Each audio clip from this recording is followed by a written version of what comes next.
ce qu'il faudrait dire aux jeunes gens, souvent ils sont jeunes, enfin non, c'est vrai, pas toujours, il n'y a pas de raison de limiter ça aux jeunes. Ce qu'il faudrait dire aux gens qui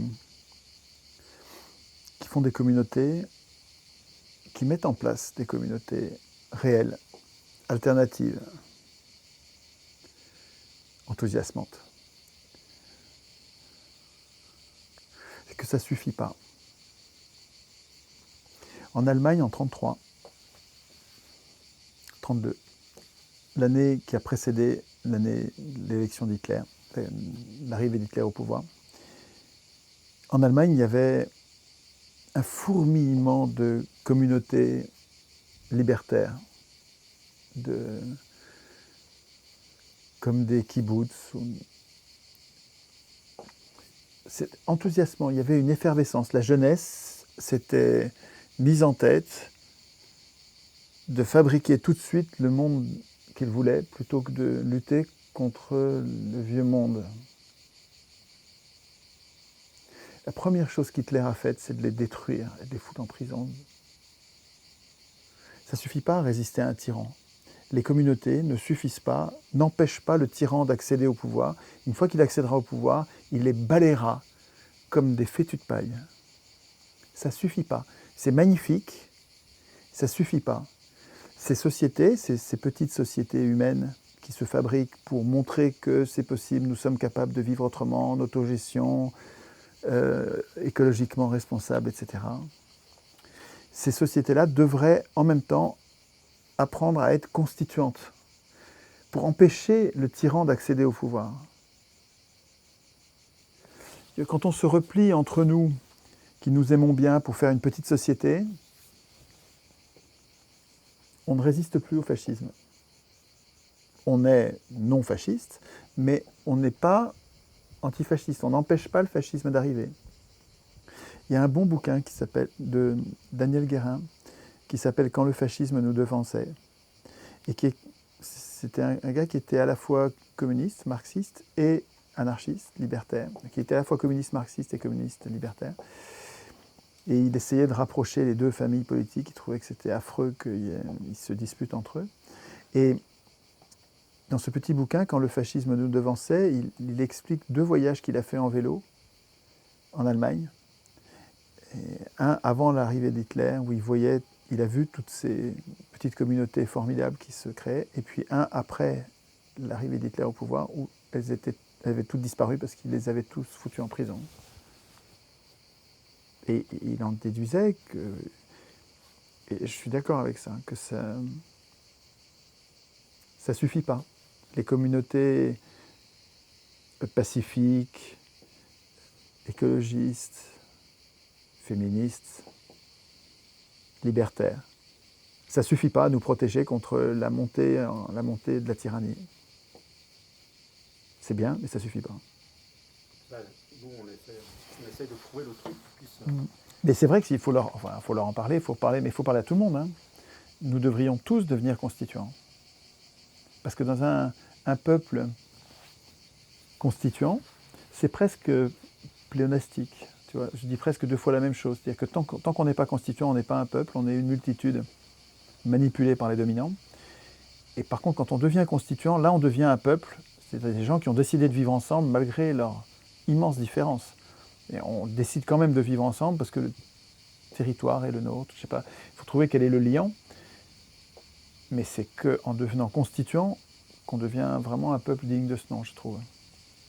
Et donc, dans un peuple devenu constituant, il n'y a plus de place pour un tyran. Le tyran, il a besoin de notre consentement, paradoxalement. Le tyran, il a besoin de notre consentement.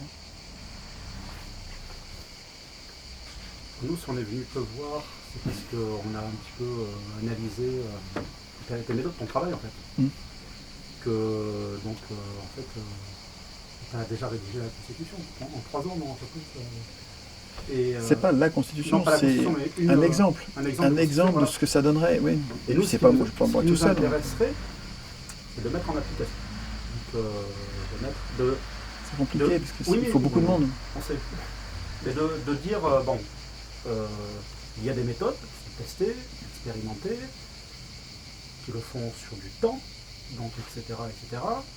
Et nous, c'est pour ça qu'on se dit, si un jour on doit le faire au niveau national, il faut L'avoir testé au niveau local. que les gens ils le palpent en fait, qu'ils le fassent. Ouais. Et du coup, nous, c'est pour ça qu'on. C'est vrai, ce qu'on peut tester au niveau local, un maire vraiment démocrate, quelqu'un comme Joe Spiegel, je ne sais pas si tu connais Joe Spiegel, c'est un type super. Quelqu'un comme ça pourrait peut-être tester. Ce qu'on pourrait tester au niveau local avec succès, enfin, avec pertinence, je ne sais pas si ça marchera justement, c'est pour ça qu'il faut faire un test, c'est les chambres citoyennes tirées au sort de contrôle des pouvoirs. C'est-à-dire on prévoirait dans la commune 5 pouvoirs, les 5 pouvoirs dont on a besoin, le législatif, exécutif, judiciaire, c'est 3 pouvoirs de Montesquieu, hein, plus le médiatique et monétaire. Et ces 5 pouvoirs seraient contrôlés par des chambres de citoyens tirés au sort. Si tu veux, je te disais tout à l'heure, là, c'est difficile de le mettre en pratique dans des toutes petites structures comme des partis politiques ou les mouvements, parce qu'on n'est pas assez nombreux. Quand tu tires au sort,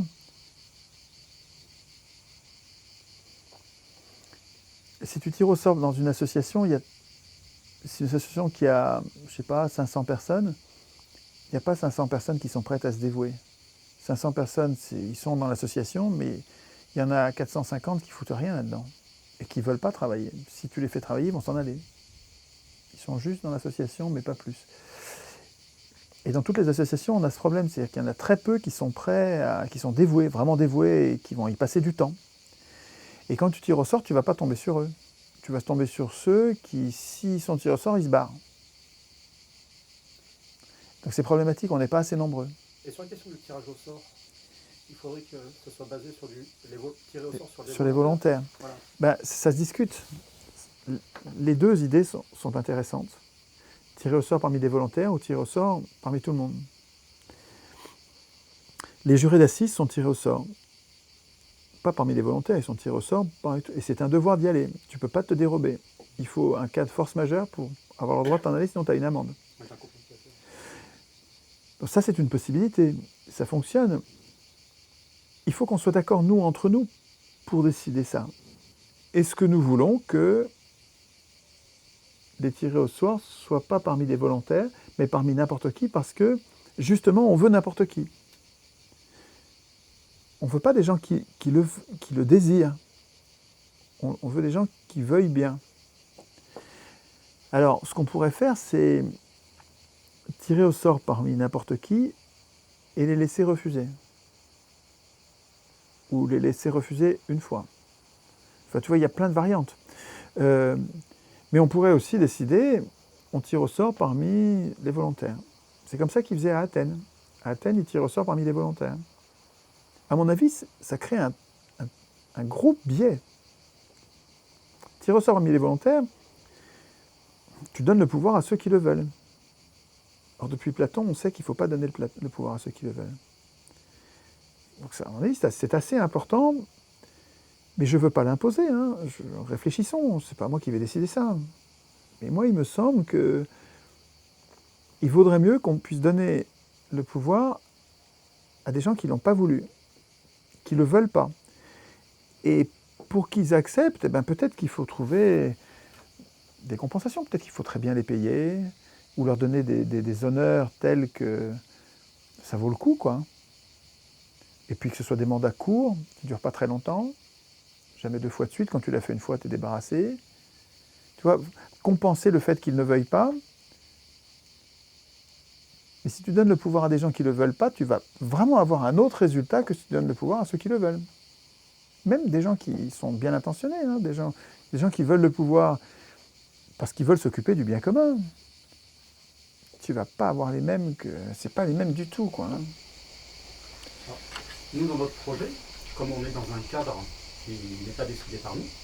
Le cadre républicain. Donc voilà, le cadre républicain. Du coup, on peut... Je ne sais pas, ça réfléchir, hein, mais ça semble compliqué de tirer au sort au hasard pour un projet politique, tu vois. Et ça dépend si c'est des institutions républicaines ou pas. Ouais, pour les institutions républicaines, tout est prévu, tu ne peux rien changer. Hein. Par contre, le maire peut sûrement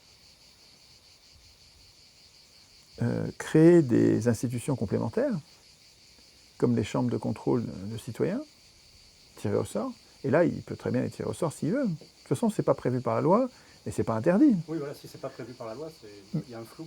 C'est pas interdit. Et si c'est pas interdit, il peut le faire. Simplement, il se met en danger. Parce que lui-même va être contrôlé par une assemblée tirée au sort. Mais si tu veux, l'intérêt de la discussion constituante, c'est que quand tu réfléchis à la Constitution, que tu sois de gauche ou de droite, du centre ou de rien du tout, tu sais que cette Constitution, elle va être appliquée à toi aussi, possiblement. Et donc, que tu sois de gauche ou de droite, tu as intérêt à bien penser le truc pour que ce soit acceptable. Acceptable pour toi et donc pour tout le monde. Enfin, tu vois, et chacun raisonnant comme ça, on a un texte qui est acceptable par tout le monde.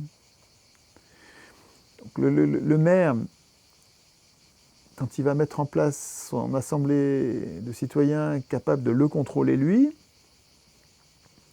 bah, il va faire attention à ne pas donner à la chambre de contrôle un pouvoir qui va donner à une poignée de, je ne sais pas combien elle va être, la chambre citoyenne, ce sera peut-être 20, 30, 50 personnes, le moyen de se débarrasser de lui, de le révoquer. Il ne va pas lui donner le pouvoir de le révoquer. Mais il va peut-être lui donner le pouvoir de déclencher un référendum pour revoter pour lui. Voir si est-ce qu'on le garde ou pas. Et ça, c'est un risque qu'on peut prendre quand on est maire.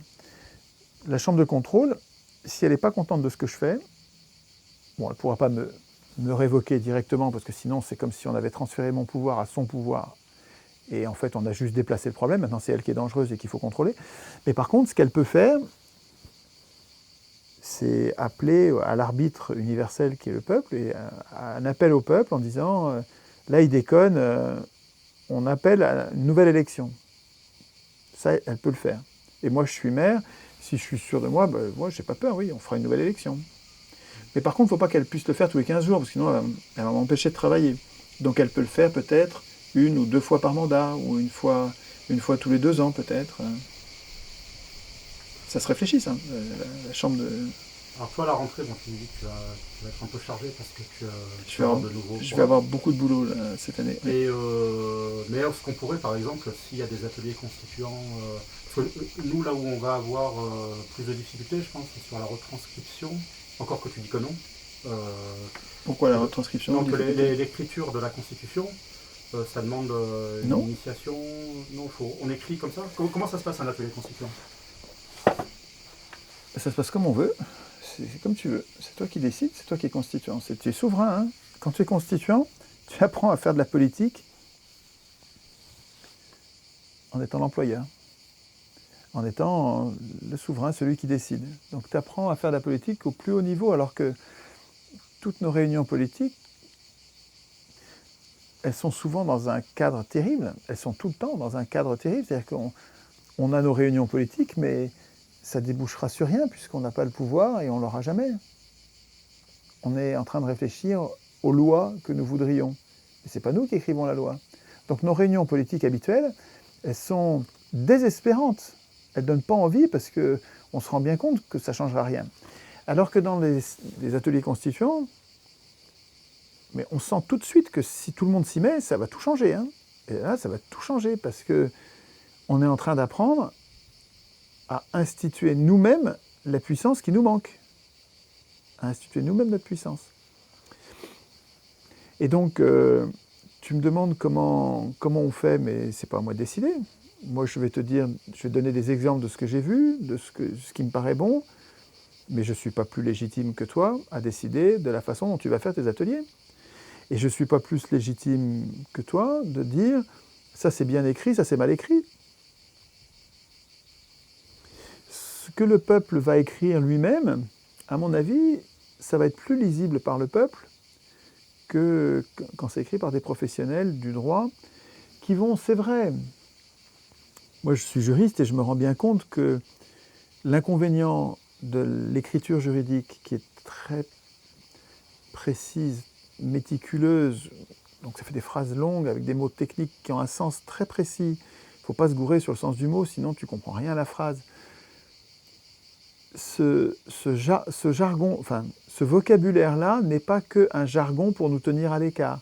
Il a aussi l'avantage de l'extrême précision, parce qu'il prévoit les conflits. Le langage juridique, il prévoit que les choses ne vont pas bien se passer. Comme ça va mal se passer, plus les règles prévoient précisément ce qu'on fait quand ça se passe mal, mieux ça se passe finalement. Et donc, ça a un intérêt quand même de bien dire les choses précisément. Et si le peuple écrit lui-même ses règles, ça va être imprécis et ça va sûrement faire des grosses disputes quand on va avoir besoin des règles parce que ça n'aura pas été assez précisément écrit. Mais à mon avis, des conseillers juridiques vont nous aider correctement à rédiger de façon précise, en nous expliquant pourquoi il faut que ce soit précis. Et si on est d'accord, ben voilà, on va écrire de façon plus précise. Et ça suffit. Mais il ne faut pas que ce soit les juristes qui écrivent.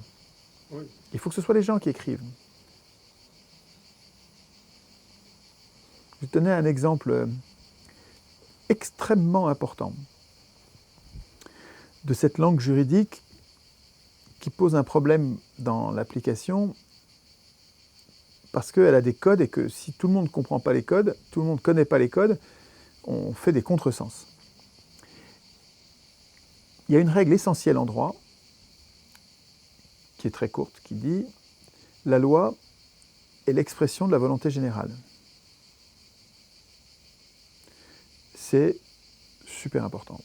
Là-dessus se fonde la légitimité de la police, de l'armée, des juges, des prisons. Nous consentons à aller en prison si nous avons un comportement contraire à la loi, parce que c'est vrai que si la loi est l'expression de la volonté générale, bon, allez, j'accepte. Nous acceptons des choses terribles sur le fondement de cette règle, la loi est l'expression de la volonté générale. Mais c'est du droit, et quand en droit on dit la loi est l'expression de la volonté générale, c'est l'indicatif. Et l'indicatif en droit, ça vaut impératif. Quand on dit en droit la loi est l'expression de la volonté générale, ça veut dire dans le langage de tout le monde, la loi doit être l'expression de la volonté générale. Mais ça ne dit pas du tout la même chose.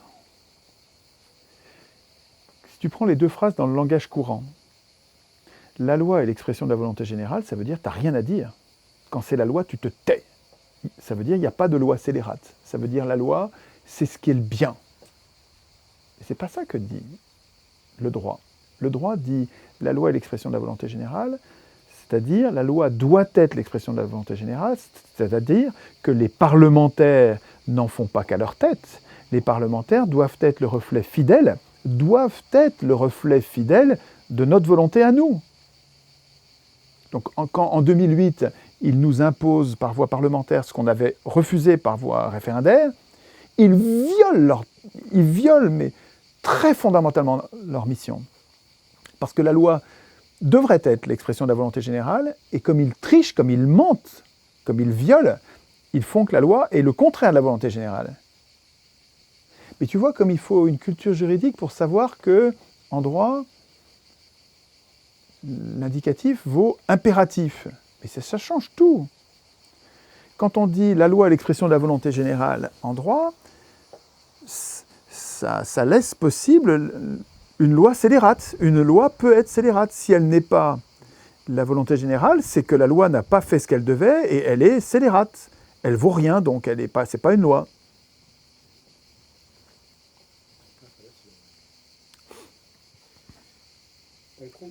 Ce petit bout-là devrait être isolé. Parce que les gens devraient savoir ça. Quand on dit la loi est l'expression de la volonté générale, ça ne veut pas dire ta gueule, la loi est juste, parce qu'elle est loi. Non, non, c'est pas ça que ça veut dire. Ça veut dire le boulot des parlementaires est un boulot de respect, de recherche. Qu'est-ce que veulent les gens? Et une fois qu'ils ont trouvé ce que les gens veulent, ils l'écrivent. Ben, c'est pas du tout pareil. Là, ils se considèrent comme des rois. Parce que c'est la loi, on devrait... Attends, c'est pas ça que dit le droit.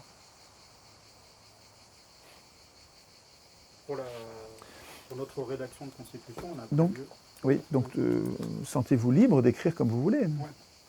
Si tu as envie de dire la guerre est inconstitutionnelle, ou bien toute intervention armée à l'extérieur, tu dis même pas guerre, parce que sinon il va suffire qu'ils disent mais c'est pas une guerre, c'est une intervention.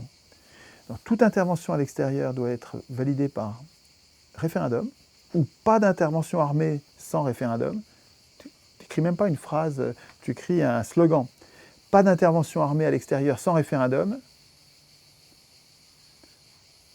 à bulletin non secret, et ceux qui ont voté oui, deuxième alinéa, et ceux qui ont voté oui doivent partir la faire au front, pas dans un bunker caché, mais au front.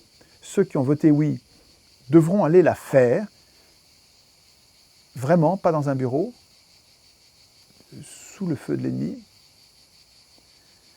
Tu as le droit de l'écrire comme ça. Fais comme tu veux. Qu'est-ce que tu penses d'une constitution locale? Ah ben c'est la première, hein, c'est indispensable, c'est la seule qui vaille pour commencer. Je ne crois pas qu'on puisse commencer par une constituante plus grande que locale.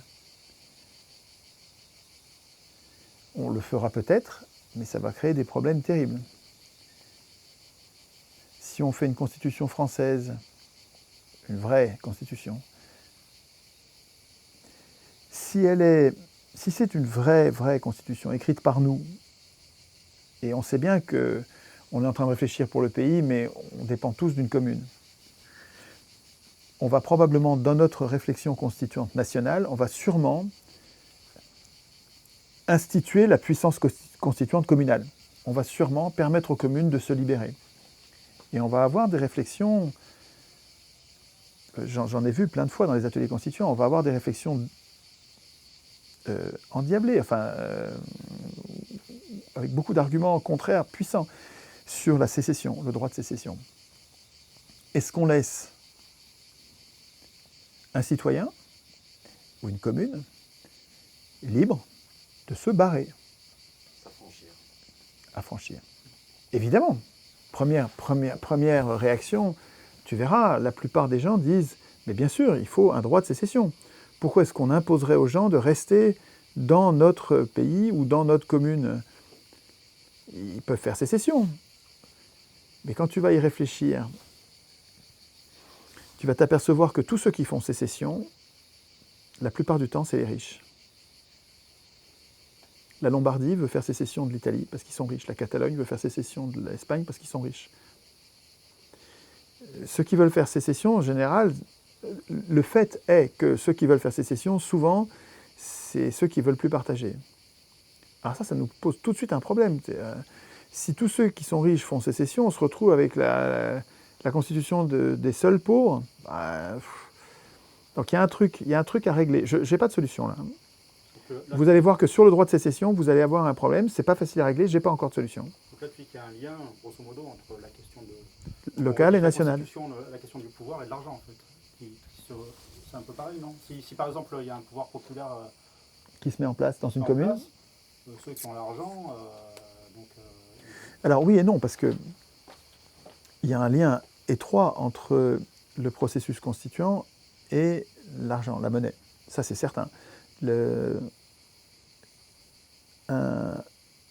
Un groupe d'humains, petit dans une commune, grand dans une nation, un groupe d'humains qui instituerait sa puissance politique en disant on va désigner les acteurs comme ça, avec le jugement majoritaire qui n'est pas le scrutin uninominal majoritaire à 2 tours, cette saloperie, mais qui est un scrutin bien plus respectueux de la volonté nuancée des citoyens. Donc, nous, on décide que c'est le jugement majoritaire, par jugement majoritaire qu'on va désigner nos assemblées, que nos assemblées vont proposer les lois aux citoyens, que c'est les citoyens qui vont les voter. On prévoit une vraie démocratie représentative, mais avec des représentants qui sont à la recherche de ce que veulent les gens pour la loi et l'expression de la volonté générale, dans le vrai sens du terme. On prévoit que c'est des mandats courts, c'est des mandats non renouvelables, qui sont révocables à tout moment, que nous avons le référendum d'initiative populaire, c'est-à-dire de notre propre initiative. Donc, on prévoit toute une série de trucs très importants Il y a des chambres de contrôle des pouvoirs pour les 5 pouvoirs, les médias, la banque, tout est prévu. Alors, si on oublie la banque, ce que je voulais dire, c'est que si tu prévois tout, avec les 3 pouvoirs, législatif, exécutif, judiciaire, mais que tu oublies les médias et la banque, tu oublies la monnaie, tu as oublié l'essentiel. Parce que si tu as prévu ta souveraineté politique, à chaque fois que tu prends une décision, quand il faut la financer, il faut que tu ailles demander la permission, tu ailles demander de l'argent à celui qui crée l'argent, parce que tu n'as pas décidé que c'est toi qui crée l'argent.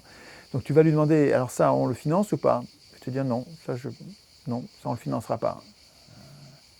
Ça oui, on peut financer, mais c'est lui le souverain. Donc, il ne faudra pas oublier pendant le processus constituant, en plus du pouvoir législatif, écrire les lois, exécutif, exécuter les lois avec la police, la justice, les prisons, l'armée, le pouvoir judiciaire, comment on interprète les lois, comment on les applique à nos cas particuliers. Il faudra penser au pouvoir médiatique, il ne faut pas qu'on puisse acheter, il ne faut pas que les riches puissent acheter les journaux. Et pouvoir monétaire, il faut que ce soit la puissance publique qui crée la monnaie dont le peuple a besoin. Sinon, vous avez oublié le moteur dans la voiture, quoi. Vous avez oublié le truc le plus important, quoi. Donc c'est lié. Donc, là, localement et nationalement. Ouais. Là, sur la question locale, est-ce qu'il y a des moyens par exemple, non. Aujourd'hui, aucun. Aucun. Tu n'as pas le droit de créer la monnaie aujourd'hui. Aujourd'hui, tu n'as pas le droit de créer la monnaie. Tu as le droit de créer une monnaie, ça c'est écrit, à condition que chaque unité monétaire soit appuyée par 1 euro. Donc si tu veux créer 1000 roues à Aix, il faut que tu sois débrouillé pour collecter 1000 euros et immobiliser ces 1000 euros pour mettre à la place 1000 roues. Laisse tomber. Enfin, ça, c'est une façon de dire que c'est interdit. Voilà. Parce que ce qui est émancipant dans une monnaie, c'est le pouvoir, pour la puissance publique, de créer des signes monétaires quand on en a besoin, c'est-à-dire quand on a du chômage.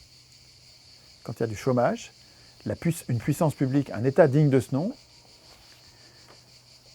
pour le rendre employeur en dernier ressort, capable de donner du boulot à tout le monde, il faut le doter de la création monétaire. Un État digne de ce nom crée la monnaie quand il dépense, pour construire un hôpital, pour payer un médecin, pour fonctionnement et investissement. Un État digne de ce nom. Mais c'est à nous de l'instituer. C'est jamais les banquiers ou les élus des banquiers qui vont l'instituer. C'est nous qui... Nous seuls sommes capables de faire ça. Un État digne de ce nom crée la monnaie. Il crée la monnaie dont il a besoin pour construire une autoroute, un hôpital ou une école. Et il détruit la monnaie quand il perçoit l'impôt. C'est déjà comme ça qu'il fait d'une certaine façon, sauf que dans la tête des acteurs politiques, ils vivent les impôts comme une recette. C'est comme ça que ça marche, mais ils le vivent en se ligotant avec des liens qui n'existent que dans leur tête. Ils se disent, si j'ai prélevé 100 d'impôts, je ne peux dépenser que 100. Et donc ils ne dépensent pas 150 ou 200, même si on en a affreusement besoin. Et ils sont en train de tuer tous nos services publics les uns après les autres par manque d'argent. C'est stupide. C'est criminel s'ils savent qu'ils servent les banquiers et les multinationales de l'assurance pour mettre à la... Je crois que ça pas. Je sais pas. Mais... Moi, des gens qui arrivent à de tels niveaux... Ah non, mais ils peuvent être... Ah si, ils peuvent être inconscients. Si, ils peuvent être complètement amateurs sur la monnaie. Si, ou alors comment... On n'apprend pas du tout à l'école ce que je viens de vous dire. Du tout. Enfin, moi, je l'apprends dans mes classes, mais on n'apprend pas ça à l'école du tout. Ou alors, c'est comme les cathos quand ils ont détruit tout le monde en Afrique, ils étaient persuadés de bien faire. Les cathos ont détruit tout le monde en Afrique. Non, c'est un gros... Non, mais quand tu as des conquêtes, des colonies, etc. Ah non, là, ils savent très bien qui font des razzias et qui coupent les têtes et qui...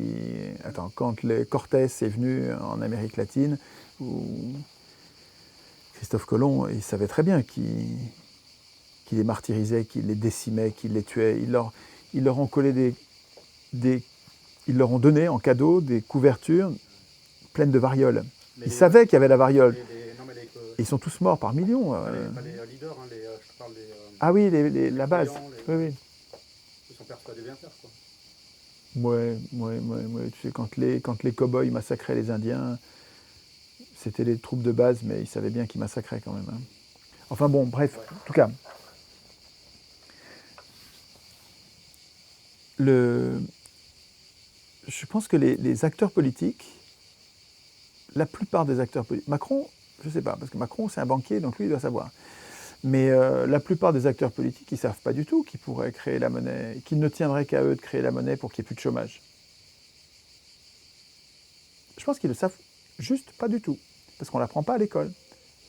À l'école, mais ça fait longtemps, ça fait des décennies qu'on enseigne la gestion de l'État comme on gère une entreprise, avec recettes, dépenses. C'est scandaleux. Au mieux, c'est idiot, c'est complètement crétin. Et au pire, c'est criminel. Parce que s'ils le savent, alors là, c'est une atteinte, c'est une haute trahison. Mais au moins, c'est affreusement bête. Alors c'est sûr que Macron, qui est l'élu du MEDEF, et de Arnaud, Pinault, tous les milliardaires, ce gars-là, il a intérêt au chômage. Donc il n'a pas du tout intérêt à ce que l'État se débarrasse du chômage. Le chômage permet les bas salaires et la docilité des salariés. Ça se calcule, ça, non, le taux de chômage? Et le taux de chômage, il est calculé par l'OCDE, le think tank libéral. Là. Il calcule un NERU, un Non-Accelerating Inflation Rate of Unemployment. Le taux d'inflation minimum pour qu'il y ait le taux de chômage minimum pour qu'il n'y ait pas d'inflation. Le taux de chômage minimum. Minimum, pas maximum. Minimum. C'est-à-dire qu'en dessous, alors pour la France c'est 9%. En dessous de 9%, les gouvernements sont priés d'arrêter de lutter contre le chômage parce que sinon on va avoir de l'inflation. Pour le Japon, c'est 1% parce qu'ils sont très dociles, c'est une population, ils sont très, très disciplinés, beaucoup plus que nous. Donc 1% de NERU, ça suffit. Il suffit d'avoir 1% de chômage, il n'y a pas besoin de leur foutre les jetons, ils obéissent. Et nous, on est un peuple d'emmerdeurs, on fait tout le temps la grève. Il faut nous coller 9% de chômage pour qu'on ne réclame pas de salaire, des hausses de salaire, des baisses de temps de travail, des améliorations de nos conditions de travail. On se tait parce qu'on a peur du chômage. Il nous faut 9% pour nous... Là, le fouet des esclavagistes, là. C'est calculé. Oui, donc le chômage est un outil. Un outil de domination, un outil de maître chanteur. Oui, bien sûr, le chômage est un outil de maître chanteur. Mais, si tu veux, si nous écrivons, nous, la Constitution, on va l'écrire dans le souci du bien commun. Les gens normaux ont intérêt à être bien traités, comme les 99% des gens. Et donc, on va écrire, dès qu'on y aura réfléchi un petit peu, enfin...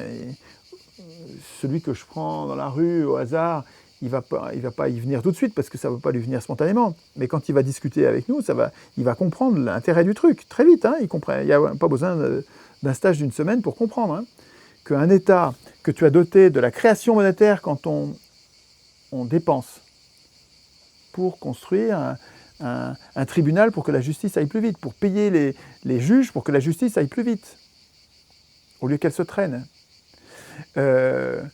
L'État, si nous dotons l'État de la création monétaire quand il dépense et de la destruction monétaire quand il reçoit l'impôt, on le rend capable de dépenser tant qu'il veut, tant qu'il en a besoin, tant qu'il y a des chômeurs en fait. Je vais pouvoir donner du travail à tout le monde. Et plus je donne du travail, plus je verse des salaires avec cette monnaie, plus je peux prélever d'impôts, plus je vais en détruire. Simplement, je n'ai pas la limite de la recette pour dépenser. Je peux dépenser tant que je veux pour le bien commun. J'ai le problème des ressources. Hein. Attention, il n'y a pas que... Mais tant que la limite, c'est le temps de travail et l'énergie humaine, je peux y aller à gogo. Hein. Construire un hôpital ou construire des ordinateurs, par exemple, tu vois, qui demandent des ressources rares. Là, je vais avoir une autre limite que le temps humain. Donc, je ne peux pas pouvoir dépenser à gogo. Mais tant que c'est simplement de l'activité humaine qui va permettre de s'occuper des personnes âgées, qui va permettre d'entretenir le bord des routes, de construire les logements qui nous manquent, tant que c'est de temps humain dont j'ai besoin, si je rends l'État créateur de la monnaie quand il dépense, destructeur de la monnaie quand il perçoit l'impôt, je le rends, écoutez bien ce mot, employeur en dernier ressort. C'est-à-dire, je le rends capable de faire qu'il n'y a plus que le chômage frictionnel, c'est-à-dire quand tu perds ton boulot, le temps que tu en regagnes un autre, il y a toujours un chômage frictionnel, on dit. structurelle, c'est une toute petite quantité, et qui n'est pas grave, parce que c'est jamais long. En Italie, apparemment, ils vont imprimer des bons du trésor pour financer certains projets. Oui. Enfin, imprimer des bons du trésor. Je sais pas, ils vont se servir des bons du trésor comme d'une monnaie? Peut-être, oui, je sais pas. Apparemment, l'État, là, ils ont décidé, comme l'Union européenne ne veut pas leur donner l'argent. La politique monétaire de l'euro, etc. Ne permet pas de créer de l'euro. Du coup, ils ont décidé, pour financer leur projet, de créer de la monnaie via des bons du trésor. Et je ne suis pas au courant, donc je ne pourrais pas dire. A priori, sur l'idée, c'est, à mon avis, la seule façon de s'émanciper, c'est ça, c'est que l'État décide de créer la monnaie et jette aux orties les institutions criminelles de l'Union européenne, les institutions criminelles de l'Union européenne, qui condamnent les Grecs au martyre. C'est criminel ce que fait l'Union européenne, mais on peut jeter aux orties et il faut créer nous-mêmes la monnaie qui nous manque. Donc, mais ceci dit, je ne suis pas capable de développer sur le cas italien parce que je ne connais pas. Et du coup, par rapport à la monnaie, donc eux, ils ont décidé de désobéir. Enfin, non, à moins que techniquement ce soit réalisable sans désobéir. Mais localement... C'est une désobéissance. Localement, est-ce qu'il y a des artifices ou est-ce qu'il y aurait des artifices qui permettraient de créer une monnaie qui soit affranchie de la monnaie? Le problème, c'est que l'État a le monopole de la violence. Donc, il va tolérer tes artifices un temps, et puis quand ça lui pètera, il t'enverra la gendarmerie dans ta commune. Mais une commune libre pourrait effectivement créer des bons d'achat. Tu l'appelles pas monnaie, tu l'appelles autrement, tu l'appelles bon d'achat, bon d'échange. Et c'est des bons d'échange, et il faut que la commune les produise quand elle emploie les gens, quand elle emploie un cantonnier. Il ne faut pas qu'elle les distribue sans contrepartie. Si tu veux, la valeur d'une monnaie s'appuie sur sa contrepartie. Quand c'est les très grandes valeurs, tu peux tricher. Les gens ne s'en rendent pas compte, les dollars marchent comme ça. Les États-Unis créent des dollars par milliers de milliards depuis des décennies, et on a tellement besoin de dollars sur Terre que les humains du monde entier, pas seulement les Américains, se servent des dollars parce que c'est précieux, c'est super, ça fait une inflation, le dollar vaut de moins en moins, mais il y en a beaucoup, donc ça va, on se débrouille. Mais en créant, ça dévalue beaucoup, ça affaiblit la monnaie. Et à petite échelle, ça se verrait encore plus si dans une commune, le maire se mettait à imprimer de la monnaie à tour de bras, sans contrepartie, en la donnant à ses copains, ou aux nécessiteux, mais sans contrepartie.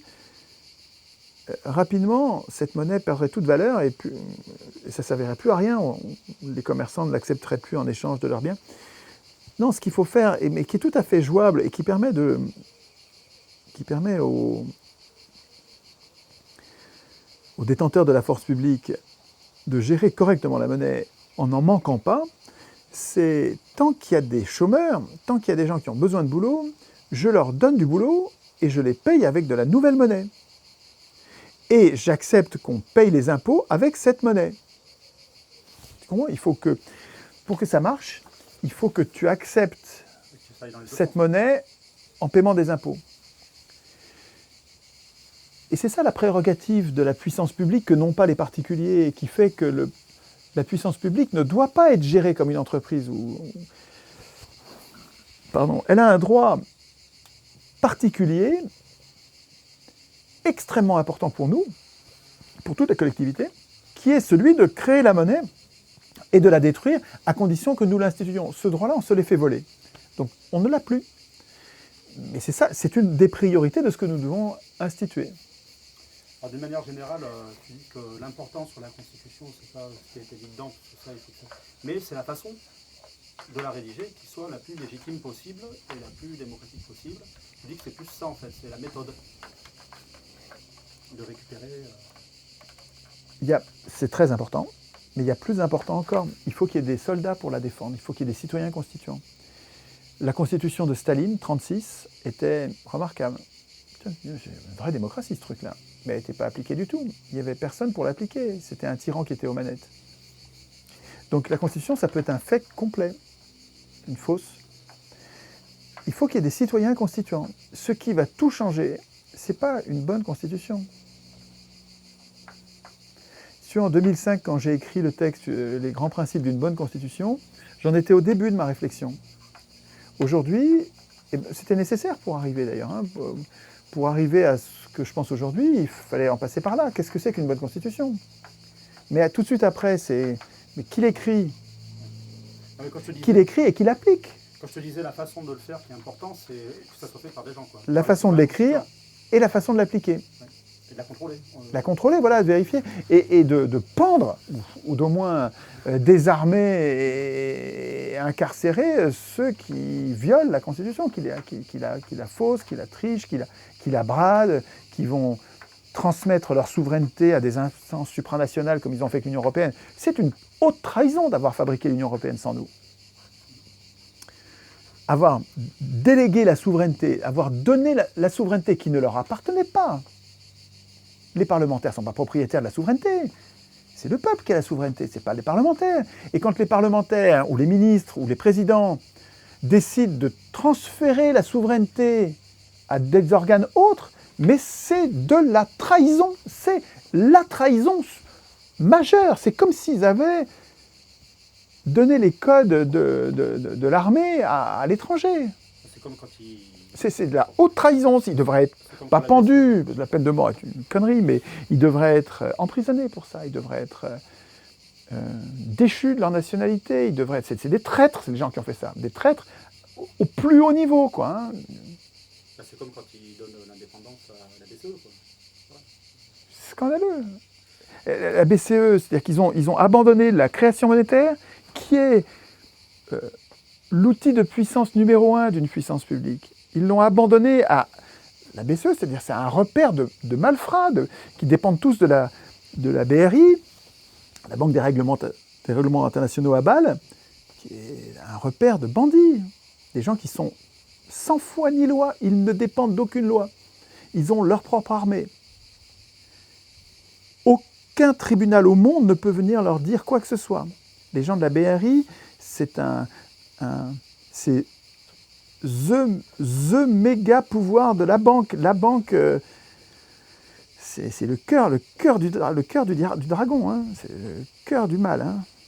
Alors nous, on cherche et on a abandonné notre puissance monétaire à ces gens-là, mais on est complètement dirigé par des traîtres. Mais tout le monde s'en fout, les gens sont heureux. Ils viennent de gagner la Coupe du monde de football. Donc ils sont heureux, mais heureux. Ils jubilent de joie. C'est affreux. Et donc, nous, on souhaite rassurer les gens, donc les habitants du bassin d'Aubenas et tout ça, de Lagos, sur le fait que c'est pas compliqué d'écrire une constitution. Ouais, il faut essayer. Ouais. Non, mais il ne faut pas croire, il ne faut pas me croire, il faut le faire. Ouais, ouais. Et je dis pas que c'est pas compliqué, parce que c'est vrai que c'est pas si compliqué. Ça va vous demander du boulot. Pour vous émanciper, pour vous libérer des esclavagistes, ça va vous demander un peu de travail quand même pour comprendre. Comprendre le point de vue des autres, comprendre les différentes alternatives. Une constitution, ça fait une 50aine d'articles. Ça fait 50 points sur lesquels il va falloir que vous réfléchissiez en vous demandant qu'est-ce qui est bon, qu'est-ce qui n'est pas bon, de quelle façon je risque de me faire avoir par des voleurs de pouvoir. Et 50 points, ça fait au moins 50 ateliers constituants. Hein. Et un atelier, je ne sais pas si ça va suffire sur un point, quelquefois il en faudra 2. Donc il faudra travailler, c'est pas... Mais c'est un travail très enthousiasmant. Les gens qui sont dans les ateliers, je n'ai pas de contre-exemple. Dans tous les exemples, ils sont heureux d'être là. Ils disent « Jamais on a fait de la politique comme ça ». Tu as l'impression d'être un adulte, en train de devenir un grand. Tu as l'impression de faire des choses qui peuvent tout changer. Alors que quand tu es dans le cadre législatif, tu sens bien que tu es dans une prison. Et c'est quelque chose de désespérant. Alors que dans les ateliers constituants, tu sens que tu es en train de sortir de la prison, c'est espérant.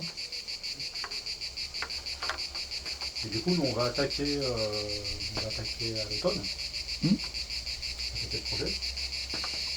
Voilà, donc Et je viendrai. on t'invitera, si ça t'intéresse, de venir voir. Oui, bien sûr.